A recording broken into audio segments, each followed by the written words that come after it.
इस कार्यक्रम के पुण्यार्जक हैं श्री राजेंद्र प्रसाद जैन, श्रीमती ममता जैन, सुपुत्र श्री प्रशांत जैन, श्रीमती दिव्या जैन, भरत जैन, पारस जैन, सपरिवार। काल के गाल में अथवा कहा जाए कि इन संसारी प्राणियों की लापरवाही के कारण दोनों ने उस चीज के मूल को कितना समझा और उनके समझाए हुए मूल को हम सब ने कितना समझा, वो तो इतिहास का विषय बन गया। क्योंकि वो तो उस समय कपड़े को रोजगार का जरिया और चरखा और हथकरघा को सबसे बड़ा जरिया बना करके हम सबके सामने लाए, लेकिन धीरे धीरे हम सबकी नाकामी और लापरवाही के कारण वो काल के गाल में विलीन हो गया। फिर उसके पश्चात 100 वर्ष पश्चात एक ऐसा महात्मा, जिस महात्मा ने उन सब चीजों को, जिन चूकों के कारण इतनी बड़ी उपलब्धि भारतवर्ष से दूसरों के हाथों में चली गई, उस चीज को पकड़ा और उन सारी चेन जो आपस में उत्पादन करने के वाले के पास तक अर्थ नहीं पहुंच पाता, उस चेन को कम से कम किया और सारी समस्याओं का समाधान ढूंढ करके जब इस हथकरघा को हम सबके सामने लाया। यूं तो उसके पहले भी दोनों महात्मा थे, इस बार भी जो महात्मा है वो भी एक महात्मा है। वो भी दो पहले जो थे वो संत माने जाते थे, लेकिन इस बार भी एक संत है। लेकिन इस बार का संत एक ऐसा संत है जो संत होने के साथ निर्ग्रंथ है, जिसका नाम आचार्य विद्यासागर जी महाराज है। और जिन्होंने इस मुहिम को जब सामने लाया तो पूर्व के तो महात्माओं की जो कुछ भी प्रयास थे वो हम सब की लापरवाही के कारण काल के गाल में विलीन हो गए, लेकिन आज तो ऐसा प्रयास हुआ है इस निर्ग्रंथ संत के द्वारा जो काल के गाल में विलीन नहीं, हर घट में लीन होने वाला बन गया है। और इस चीज को समझने का जिनने प्रयास किया है और जिनने इसकी उपयोगिता समझी है, जिनने इसका उत्पादन समझा है, उसका प्रभाव उनके जीवन पर, उनके चेहरे पर आत्मविश्वास के रूप में अवश्य आता है। एक बहुत विद्वान हुए हैं आप ही के आसपास के, बाजू में विदर्भ है, ये तो मराठवाड़ा माना जाता है, और विद्वान थोड़े से स्वाध्यायशील विद्वान हैं।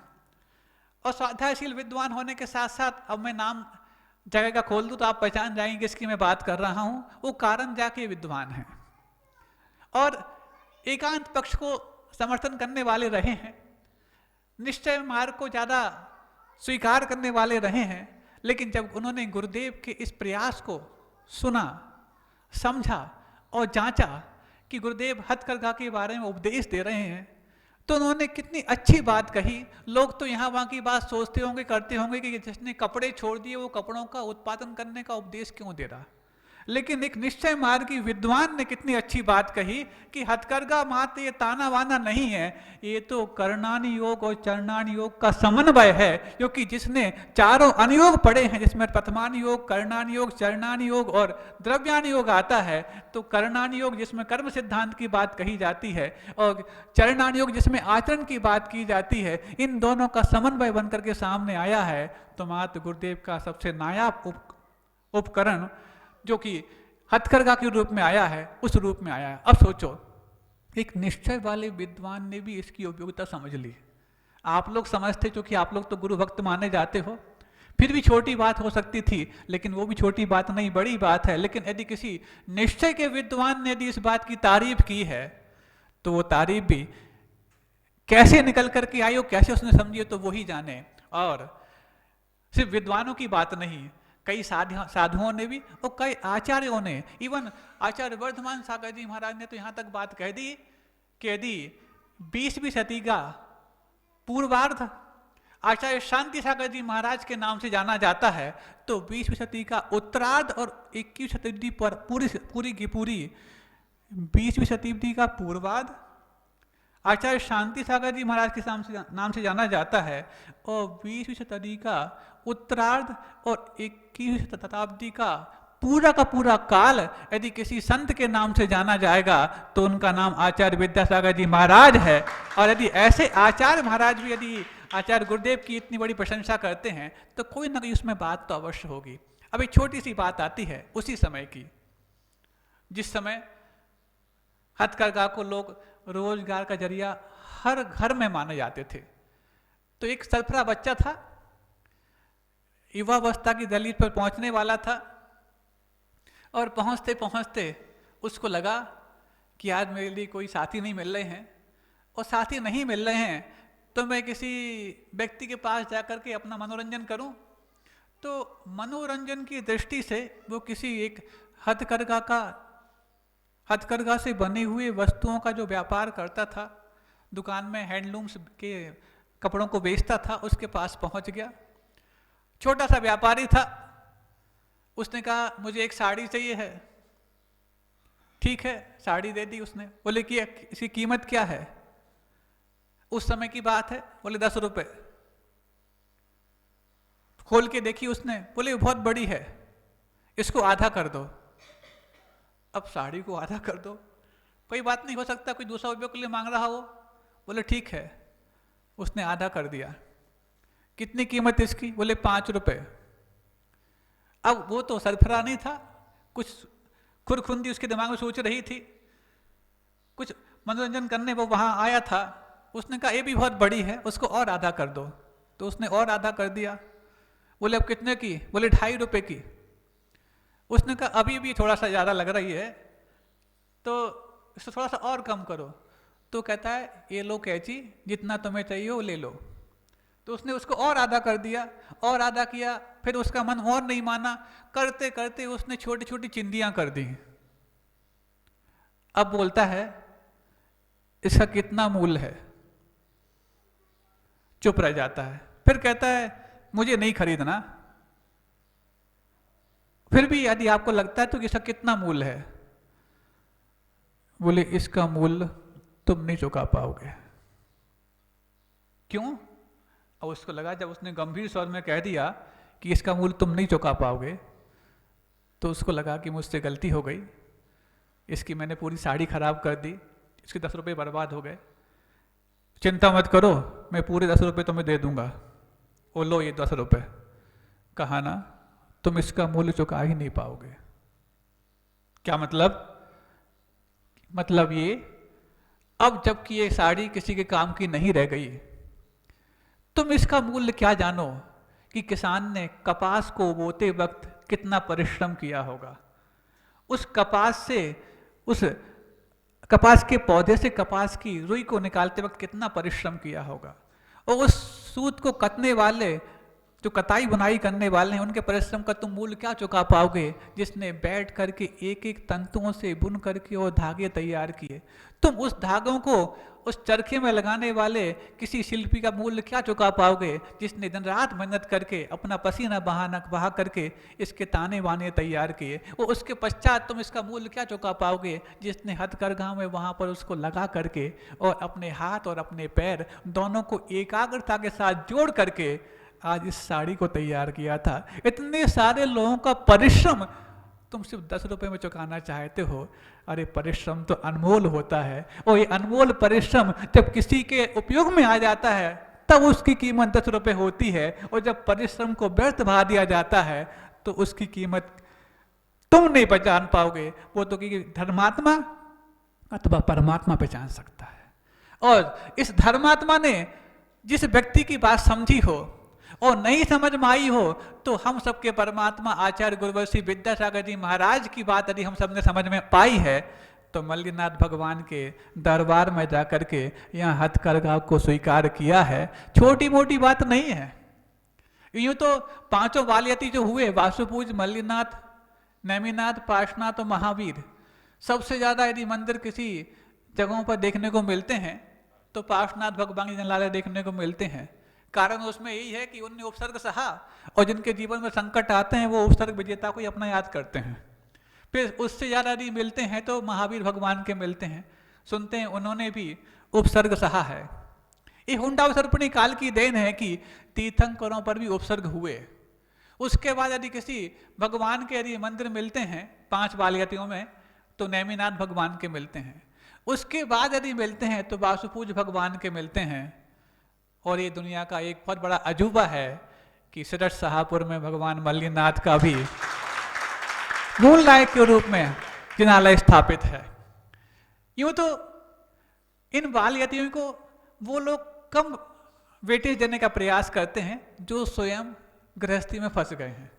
ये तो बालयतियों के मन की बात है जो बालयती के महत्व को समझ पाए। समझते हो बालयती क्या होता है? बाल ब्रह्मचारी। बाल ब्रह्मचारियों के मन की ही बात है, जो बाल ब्रह्मचारियों के महत्व को समझ पाता है। लेकिन उसके पश्चात भी एक चीज आपको पता नहीं होगा, क्योंकि 5 बाल यतियों में से वासुपूज, महावीर और पार्श्वनाथ भगवान, ये तो जिन्होंने इनके जीवन में कभी गृहस्थ जीवन संबंधी बात आई ही नहीं। नेमिनाथ भगवान के जीवन में आई कि विवाह पक्का भी हो गया, बारात भी निकल गई, और बारात में निकलने के पश्चात बारात दरवाजे तक पहुंचती उसके पहले ही वैराग्य हो गया, इसलिए वो भी बाल ब्रह्मचारी माने गए।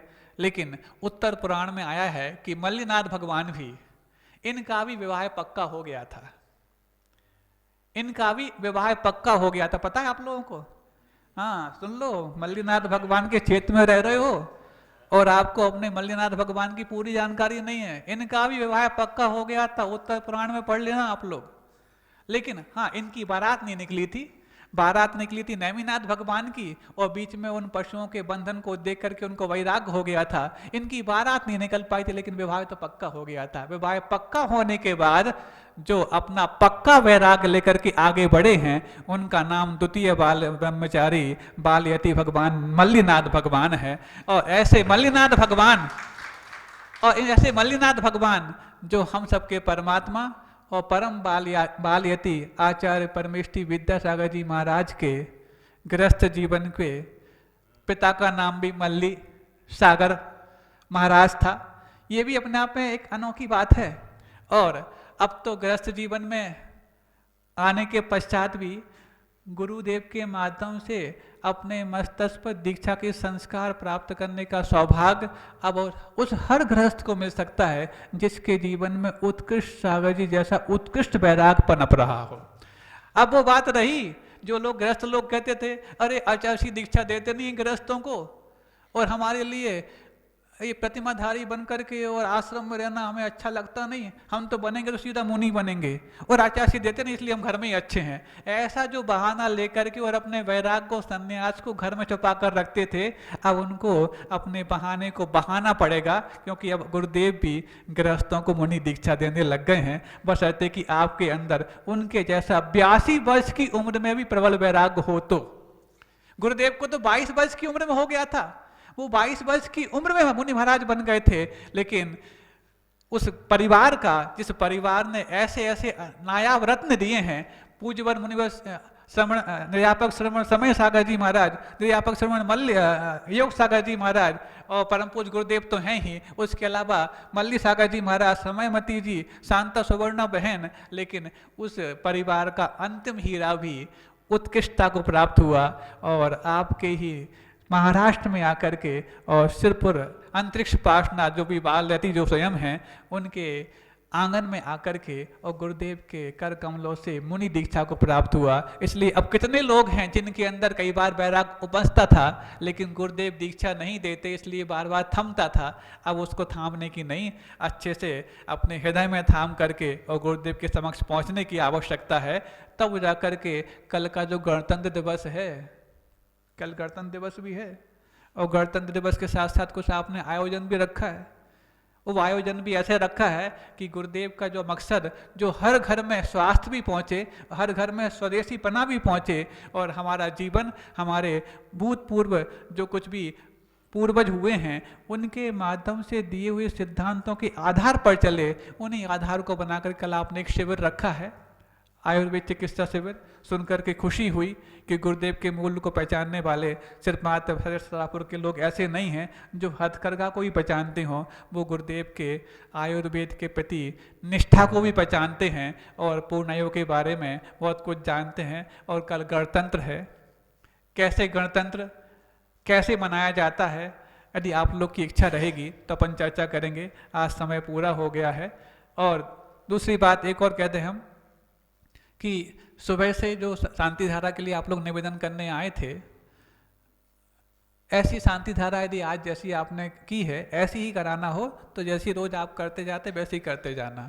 और लगता है कि हमारे समक्ष गुरुदेव के पश्चात यदि गुरुदेव का संघ आया हुआ है तो कल से कल तो कम से कम हम देख लेंगे कितने लोग हैं जो शांति धारा करने आते हैं। कल 26 जनवरी भी है, गणतंत्र दिवस भी है, कल आपके शिविर का आयोजन भी है, और यदि शांति धारा करना है तो उसके दृष्टा बन करके हम यहाँ आएंगे। अहिंसा परमो धर्म की, बोधि समाधि परिणाम शुद्धि, स्वात्मोपलब्धि शिव सौख्य सिद्धि, चिंतामणिम चिंतित वस्तु दाने, त्वाम वंदमानस्य ममास्तुते।